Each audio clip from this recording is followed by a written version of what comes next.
Assalamualaikum warahmatullahi wabarakatuh. Waalaikumsalam warahmatullahi wabarakatuh. Sehat semuanya. Alhamdulillah luar biasa. Luar biasa ya. Saya sakit.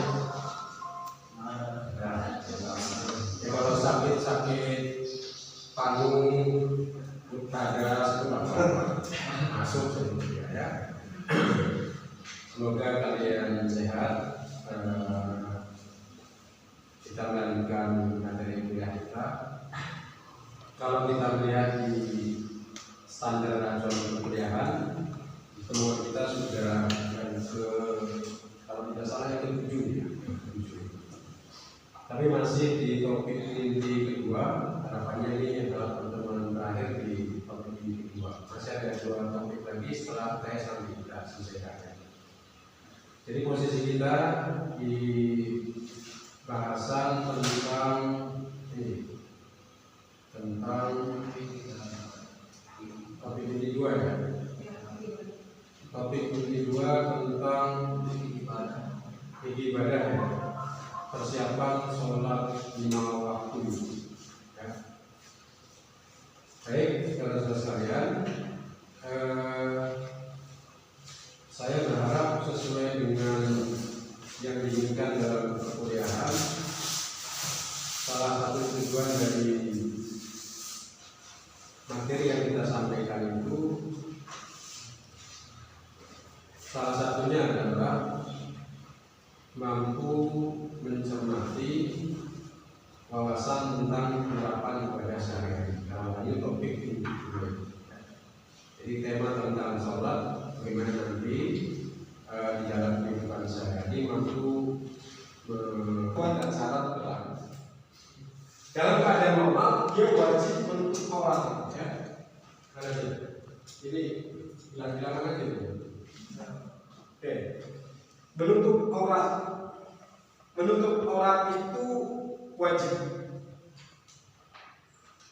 Tidak menutup aurat atau terbuka auratnya tidak sah sholatnya. Yang pertama yang diperhatikan, misalnya di dalam surat An-Nur ya, di dalam surat An-Nur ayat di Al-Quran Al-A'raf ayat 31. Ini yang pertama kaitannya menutup aurat, tetapi sifatnya adalah adab. Ya Bani Adam kata Al-Quran, wahai anak Adam, bukan anak monyet kan? Ya kalau yang rasa anak monyet enggak kenapa Bani? Ya Bani Adam, akhlaknya adalah khudhu zinatakum inda kulli masjid. Pakaian yang terbaik, ya. Kalau sholat yang terbaik itu bukan yang termahal, yang bagus dari sisi apa? Satu yang jelas bersih, kepantasan, artinya layak, itu sudah bagus, ya kan? Termasuk juga dikasih minyak wangi, nah itu juga lebih bagus sekali. Ambil pakaian yang terbagus, zinatakum indah kulli masjid, setiap masjid, ya kan? Jadi ini katanya ada. Kalau pakaian terbagus berarti tidak menutup aurat, tidak bagus. Yang terbagus itu bisa jadi, ya kata dunia kalau kita pakaian batik itu bagus, mau pakai jubah juga bagus, atau pakaian yang sopan, itu namanya bagus. Karena pakai pakaian yang kaos saringan tahu, gambar pilkada atau pilkada, coblos, nomor murkon, jadi orang sholat, kaosnya saringan tahu, kan mereka saringan tahu itu, jangan pakai itu. Atau termasuk juga pas bola hadiah dari toko bangunan itu, sholat. Cat apa ya? Cat yang tertinggal dan bayarnya saya mau. Karena ini orang berpikir jangan sampai mengganggu. Itu namanya tidak bagus ya. Begitu juga yang orang tua tidak usah kemudian memakai misalnya mengkenang yang banyak motifnya misalnya, apalagi dalam tulisan-tulisan Balenciaga.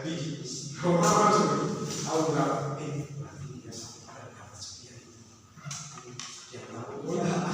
Orang mikir mungkin kalau saya masuk tidak,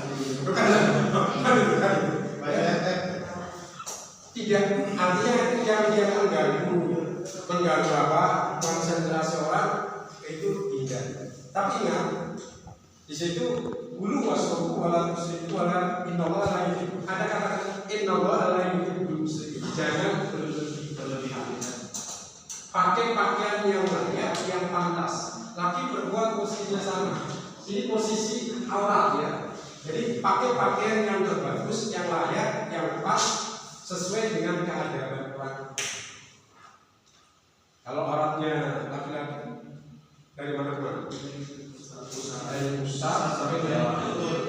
Kalau Anda sholat dari lutut sampai pusat atas pusat ini sah sholatnya. Tapi kan tidak memenuhi unsur kanun itu, Tidak pantas. maka jangan lakukan itu, tidak pantas itu. Sopan nih, mau sholat gerhana, pakai sop, sah. Sedang sini, ini yang kelihatan. Orang mau debat kalah, karena dia punya pendapat. Bahwa menutup aurat ini menutup aurat, gimana tidak sahnya? Berarti Anda tidak kecerdasan yang lain. Ya, silakan.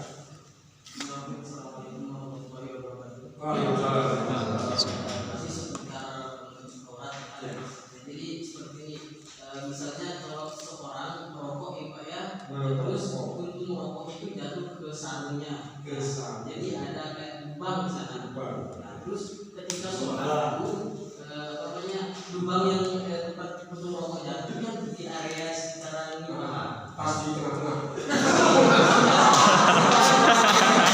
Iya.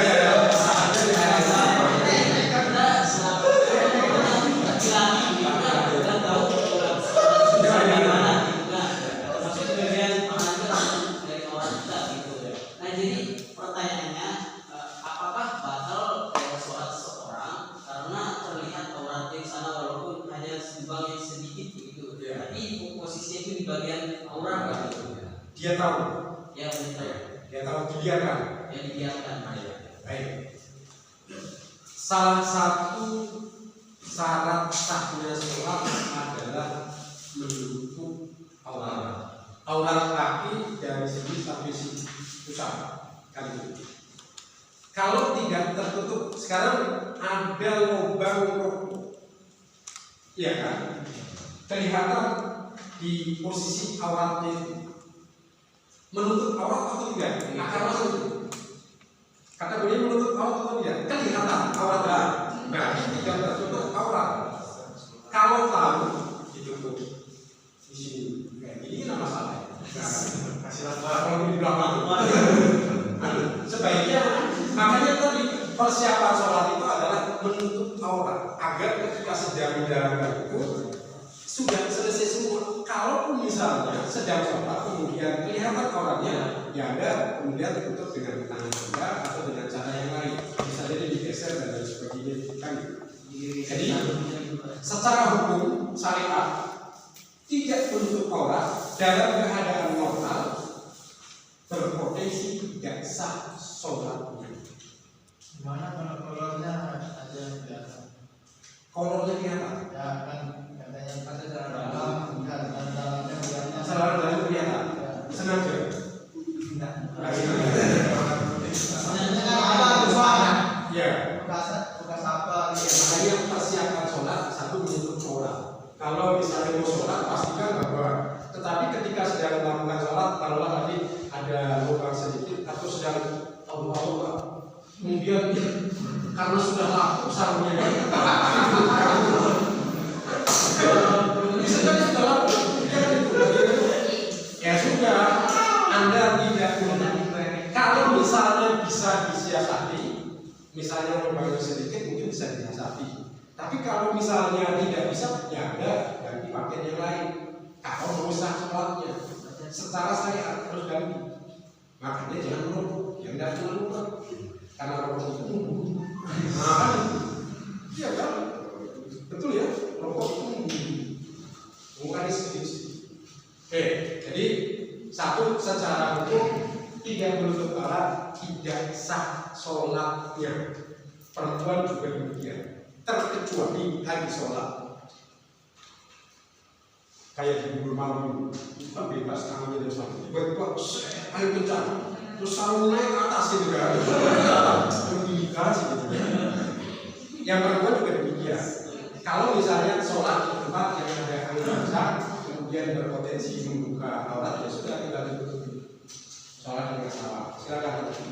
Kalau misalkan kita nggak pakai celana dalam, biar kandungan juga.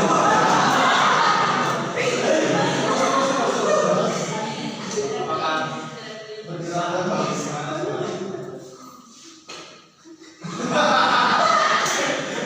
Ini awalnya itu enggak? Kalau itu kan biasa.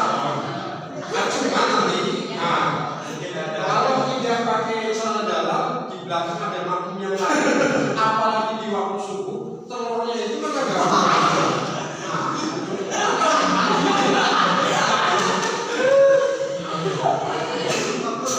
Ya tetap, kalau menurut orang biasa, nah bisa jadi ya, karena tergesa-gesa mungkin nggak pakai sering ya, nggak bagus. Yang terbagus itu bisa jadi, ya kata dirinya kalau kita pakaian batik itu bagus, mau pakai jubah juga bagus, atau pakaian yang sopan, jadi itu namanya bagus.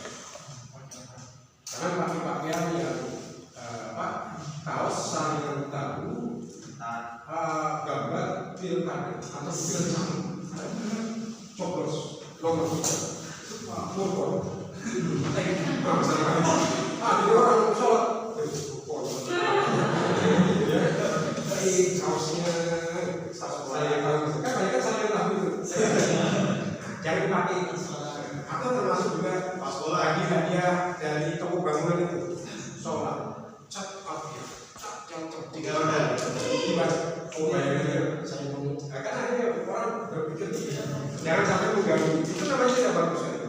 Begitu juga yang perempuan tidak usah kemudian memakai misalnya mengenah yang banyak motifnya misalnya, apalagi dalam tulisan-tulisan di Balenciaga biji, orang tahu berapa? Berarti dia sampai pada dapat sekian. Yang lalu, orang mikir mungkin kalau saya mau ikan ini, kan tidak, artinya yang dia mengganggu apa konsentrasi orang itu tidak. Tapi ingat di situ bulu wasrobu wala musriku wala innallaha la yuhibbu. Ada kata innallaha la yuhibbul musrikin. Jangan berlebihan. Pakai pakaian yang layak, yang pantas. Laki perempuan posisinya sama. Ini posisi aurat ya. Jadi pakai pakaian yang terbagus, yang layak, yang pas, sesuai dengan keadaan orang. Kalau auratnya laki-laki dari mana-mana, dari pusat sampai ke kalau Anda sholat dari lutut sampai pusat atas pusat ini sah sholatnya. Tapi kan tidak memenuhi unsur kanun itu, tidak pantas. Maka jangan lakukan itu, tidak pantas itu. Sopan nih, mau sholat gerhana, pakai sop, sah. Sedang sini, dunia kelihatan. Orang mau debat kalah, karena dia punya pendapat. Menutup aurat ini menutup aurat, gimana tidak sahnya? Tapi Anda tidak kecerdasan yang lain. Ya, silakan.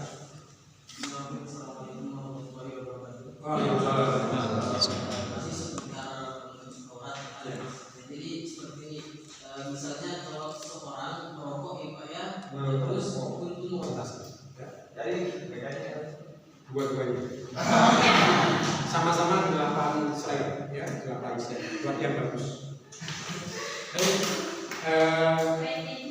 Ingat ya, mudah-mudahan sehat, tidak seperti kelas saya presentasi sudah 2 kali aku tidak berani berkemana-mana.